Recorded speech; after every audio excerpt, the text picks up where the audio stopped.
ఆయన సొంత మావగారు యజ్ఞం చేసినా సరే అందులో జరగవలసిన విధానం విధి విధానం జరగకపోవడం వల్ల శివుడు ఆ యజ్ఞాన్ని ధ్వంసం చేశాడు. ఎందుకు? తనని పిలవనందుకు కాదు. శివుడికి అహంకారం లేదు, విష్ణువుకి అహంకారం లేదు, ఉండదు. వారు ఒకవేళ అహంకారంతో ప్రవర్తించారని మనకు అనిపించినా దాని లోపల ఏదో ఉంటుంది, అది చూడాలి. శివుడు దక్ష యజ్ఞాన్ని ఎందుకు ధ్వంసం చేశాడు, ఎప్పుడు ధ్వంసం చేశాడు? దక్షాధ్వర ధ్వంసక అని అర్జునుడు స్తోత్రం చేస్తున్నాడు కదా. అధ్వరం అంటే యాగం కదా, అందుకే ఆధ్వర్యవంలో అని వాడాలన్నమాట. ఆధ్వర్యంలో కాదు, ఆ యావత్తు తర్వాత కూడా ఇంకో వకారం పెట్టాలి. అధ్వర్యువు ఆధ్వర్యవం. దక్షుని యజ్ఞాన నాశనం ఎప్పుడు చేశారండి? ఎంత దుర్మార్గంగా వ్యవహరించాడు దక్షుడు. శివుణ్ణి పెద్ద కూతుర్ని సతీదేవిని పిలవకుండా యజ్ఞం చేయడమే కాకుండా ఆవిడేదో పుట్టింటి మీద ప్రేమతో మా నాన్న నన్ను పిలిచేదేమిటి, అంత యజ్ఞానికి దేవతలందరూ పెడుతుంటే ఉన్నవాళ్ళు కైలాసంలో నన్ను అడుగుతున్నారు మీ నాన్న నిన్ను పిలవలేదా అని నాకు అవమానంగా ఉంది. ఇది ఏనే పెడితే మా నాన్న కాకపోయినా మా అమ్మేనా పట్టించుకుంటుంది. పని ఆ గౌరీ సతీదేవి పాపం పుట్టింటి మీద ప్రేమతో పెద్ద కూతురు వస్తే గుమ్మల్లో నిలబెట్టి నానా తిట్లు తిట్టాడమ్మా ఈ దక్షుడు. ఆవిడ అవమానాన్ని భరించలేక కుడికాలి బొటన వేలేలా రాసింది, దాంట్లోంచి అగ్ని పుట్టింది.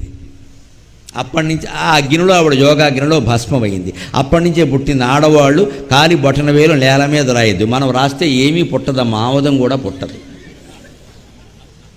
నమ్మకాలు ఎందుకు ఏర్పడతాయంటే ఇందుకు ఏర్పడతాయి. నేను బొటన వేలు ఎప్పుడూ రాయను, అరికాలు రాస్తున్నావు ఇక్కడ నెవ్వుగుండి ఎత్తి మీద పెట్టి. ఈ బొటన వేలు ఒకటి వచ్చింది. సెంటిమెంట్ అంటే ఇదే, శాస్త్రజ్ఞానానికి సెంటిమెంట్కి ఇదే తేడా. ఆవిడ శరీరం అంతా యోగమయం కాబట్టి ఆవిడ ఇలా అనగానే అగ్ని పుట్టే. మంది రోగమయం, మన శరీరం ఏం పుట్టదు, ఇక్కడ ఇంకో రోగం కొత్తగా పుడుతుంది. మనం రాసిన ఒకటి రాయిపోయిన ఒకటి. పాతివ్రత్యానికి సంబంధించింది కాదు, ఇది యోగశక్తికి సంబంధించింది. ఆ యోగశక్తి ఉన్నవాడికి శరీరం అంతా అగ్నే, వాడు సంకల్పం వల్ల పుడుతుంది. బొటనవేలు ప్రయోజనం కాదు అక్కడ, బొటనవేలు ప్రధానం కాదు. వాడు సంకల్పించింది అగ్ని పుట్టాలని. అది కాళ్ళలోంచి అగ్ని పుట్టిందంటే అగ్ని ఎప్పుడు పైకి మండుతుంది, కిందికి మండదు కదా. పైకి మండే అగ్నిలో ఆవిడ భస్మం కావాలనుకుంది, కింద ఉన్నది అరికారు బొటనవేలు కాబట్టి అక్కడ సంకల్పం. ఆవిడ సంకల్పం ప్రకారం పుట్టింది కానీ బొటనవేలుకి ఏం ప్రత్యేకత లేదు అక్కడ.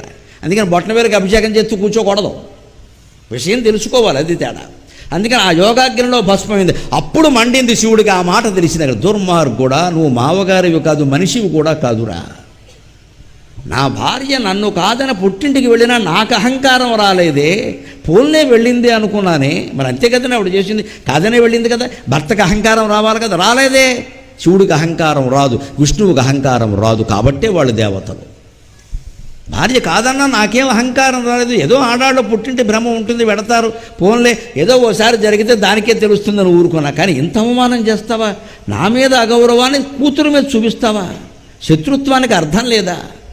అంత అవసరమా? అంత నేరం మేము ఏం చేశాము అని ఆవిడ యోగాగ్నిలో భస్మమైంది అని తెలియగానే శివుడికి మంటెత్తిపోయి ఒక్క జటా నుంచి ఒక్క జట పీకి ఇలా నేలకేసి కొట్టాడు అంతే. అప్పుడు పుట్టింది స్తోత్రం, శివస్తోత్రం. జటాటవీగల జల ప్రవాహ భావిత స్థలే గళే బలం జలంబితం భుజంగతుంగమాలికం డమడ్డమడ్డమడ్డమన్నినాదవడ్డమద్వయం చకార చండ తండవం తనోతు శివ శివం అఖర్వ సర్వమంగళాకలాకదంబ మంజరి రసప్రవాహ మాధురీ విజృంభణా మధువ్రతం స్మరంతకం పురంతకం భవంతకం మఖంతకం గజంతకం ధకంతకం తమంతకంతకం భజే జయత్వద భ్రవిభ్రమ భ్రమద్భుజంగమశ్వస వినిర్గమక్రమస్ఫురత్కరాల పాలహవ్యవాట్ ధిమిద్ధిమిద్ధిమిధ్వనన్ మృదంగ తుంగమంగళ ధ్వనిక్రమ ప్రవర్తిత ప్రచండ తాండవక శివక.